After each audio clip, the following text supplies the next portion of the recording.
I wanted to speak a little bit to what is docile masculinity, and I don't put a fault on the men for this. I put fault on the influences for this, and I put choice to the masculine on this to be able to reach up and change.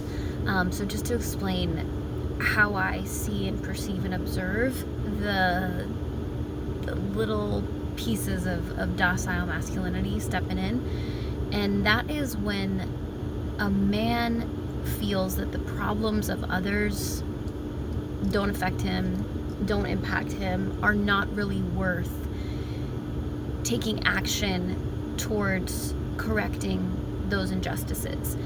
The problems of others, if it's not on his doorstep, really isn't his concern.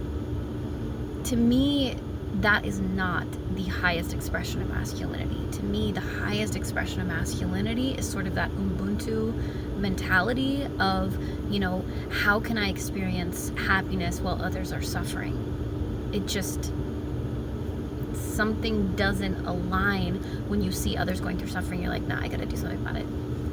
Now, I'm not a masculine being, I'm a very feminine being, but I will tell you that when I learned about everything that was happening to people in Palestine, how the Israeli soldiers were pouring cement into the water dispensing pipes for Palestinian people, that pissed me off beyond belief, and my ability to enjoy food or eat was severely diminished.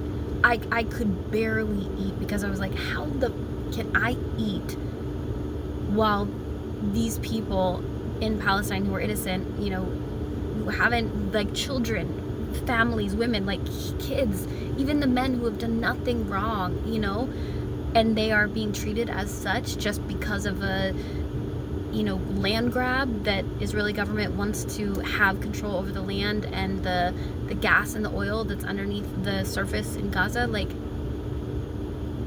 and they're encouraging these without empathy, these sociopathic tendencies from the without restraint, Israeli, probably like mafia is a better word, because there's not ethics in how the soldiers are conducting themselves. There's complete lack of ethics and lack of human decency.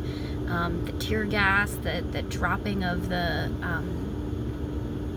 what was that substance? It was listed in the UN as illegal, and it was a war crime. You'll probably know what I'm talking about if you understand that, or research what was happening there.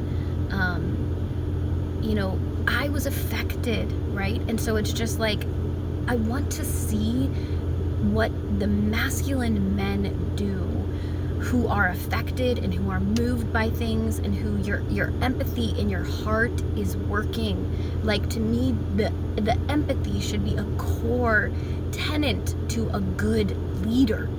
I remember there was a movie, 10,000 BC, I believe it was, and there was a great chief. He said something to the son, and this boy, his father had passed on because he went out to go search for how to protect the people of their village better. And he said something to this boy. He said, a man will draw a circle around his family to protect them, but a great man and a great leader extends his circle to the world. That's who I'm calling to, and that is not a docile man. That's a man I want to hear from.